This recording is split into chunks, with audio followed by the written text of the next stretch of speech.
श्री कृष्ण का संदेश, ब्रह्म मुहूर्त का महत्व और उसका प्रभाव।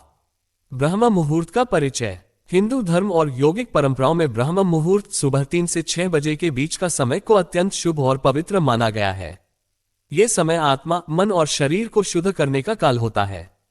श्रीमद् भगवद गीता और कई अन्य धार्मिक ग्रंथों में इस समय की महिमा का वर्णन किया गया है। श्री कृष्ण स्वयं अर्जुन को जीवन के सही मार्ग पर चलने और आत्मा के जागरण के लिए ब्रह्म मुहूर्त का पालन करने का उपदेश देते हैं।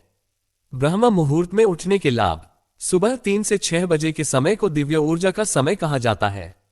इस दौरान वातावरण शुद्ध, शांत और सकारात्मक ऊर्जा से भरपूर होता है। इस समय में उठकर कुछ विशेष कार्य करने से व्यक्ति के जीवन में सुख, समृद्धि, शांति और सफलता का आगमन होता है। श्री कृष्ण द्वारा सुझाए गए कार्य ब्रह्म मुहूर्त में करने के लिए।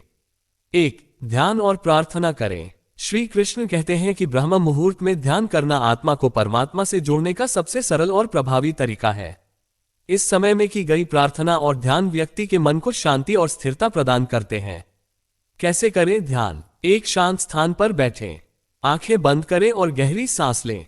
ओम या हरे कृष्ण कृष्ण कृष्ण हरे हरे का जप करें। ध्यान का प्रभाव, इससे मन के नकारात्मक विचार समाप्त होते हैं और आत्मविश्वास बढ़ता है। 2. योग और प्राणायाम करें। श्री कृष्ण योग को शरीर और आत्मा को जोड़ने का माध्यम मानते हैं।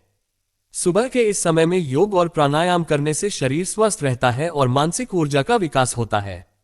योग के लाभ। शरीर में रक्त संचार सुधरता है, रोग प्रतिरोधक क्षमता बढ़ती है, मन की चंचलता कम होती है। प्राणायाम के प्रकार। अनुलोम विलोम, भ्रामरी प्राणायाम, कपालभाति। 3. श्री कृष्ण का स्मरण और भगवद गीता का पाठ करें। ब्रह्म मुहूर्त में भगवान श्री कृष्ण का स्मरण और भगवद गीता के श्लोकों का पाठ व्यक्ति को आध्यात्मिक ज्ञान और शांति प्रदान करता है। भगवद गीता पाठ का लाभ। जीवन के कठिन प्रश्नों का समाधान मिलता है। व्यक्ति धर्म और कर्म के मार्ग पर अग्रसर होता है। मानसिक संतुलन और धैर्य का विकास होता है। 4. सकारात्मक सोच और संकल्प लें।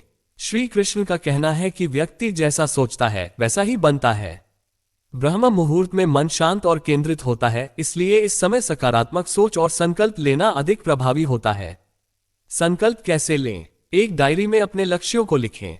मैं सफल हूं, मैं स्वस्थ हूं जैसे सकारात्मक वाक्य दोहराएं। इससे आत्मविश्वास बढ़ता है और लक्ष्य प्राप्ति की संभावना बढ़ती है। 5. सहज शारीरिक गतिविधि करें। श्री कृष्ण के अनुसार शरीर और आत्मा का संतुलन बनाए रखना आवश्यक है। सुबह हल्की शारीरिक गतिविधियां जैसे टहलना, सूर्य नमस्कार या हल्का व्यायाम करने से शरीर ऊर्जावान रहता है। ब्रह्म मुहूर्त में उठने के जीवन पर प्रभाव।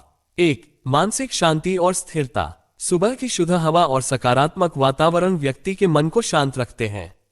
ये समय मानसिक तनाव को कम करने और आत्म साक्षात्कार में सहायक होता है। 2. स्वास्थ्य में सुधार। ब्रह्म मुहूर्त में उठने से शरीर के प्राकृतिक चक्र संतुलित रहते हैं। इस समय शरीर की पाचन और श्वसन प्रणाली अधिक सक्रिय होती है, जिससे स्वास्थ्य बेहतर होता है। 3. सफलता और समृद्धि। श्री कृष्ण के अनुसार जो व्यक्ति सुबह के इस समय का उपयोग आत्म विकास और कर्म में करता है, वह जीवन में हर प्रकार की सफलता प्राप्त करता है। 4. आध्यात्मिक जागरण। ये समय आत्मा और परमात्मा के बीच संबंध को मजबूत करता है। इससे व्यक्ति को जीवन के उद्देश्य को समझने में सहायता मिलती है। श्री कृष्ण का संदेश। श्री कृष्ण का मानना है कि ब्रह्म मुहूर्त का पालन करना न केवल आध्यात्मिक रूप से बल्कि भौतिक जीवन में भी व्यक्ति को सफलता दिलाता है। यह समय आत्म साक्षात्कार, सकारात्मक सोच और शुद्ध कर्मों का आरंभ करने का उत्तम समय है।